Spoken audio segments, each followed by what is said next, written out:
So now in continue midpoint theorem, here we solve. Therefore, the triangle AEF equal and congruent triangle CDF by the ASA congruency rule. So now then AE equal to CD. AE equal to CD. This side and this side. Those are the vertical opposite angles of triangle are equal. So AE equal to the CD and the EF equal to the FD. So this is the equation 1 by the corresponding part of the congruent triangle. Now also AE equal to BE. AE is equal to the BE because E is the midpoint of AB. So both are the equal sides. This is equation 2. Now from equation 1 and 2, so we get equating the equation 1 and 2, AE is equal to BE equal to CD. This is equation 3. And BE is parallel to CD.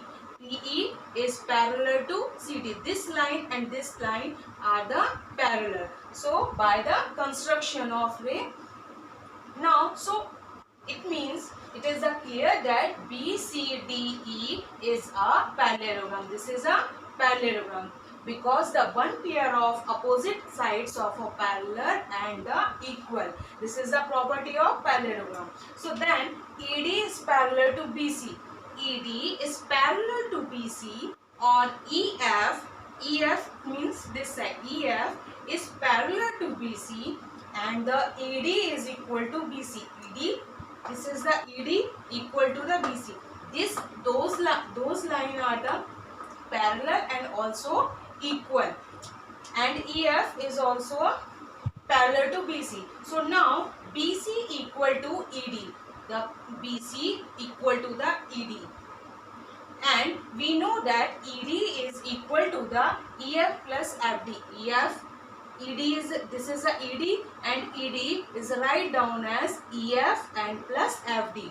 So now BC equal to ED is write down this value of EF plus FD. And we know that by the equation 1, EF is already equal to FD. So now put this value FD equal to EF. So FD is equal to EF. So EF plus EF. So BC equal to 2EF, twice of EF.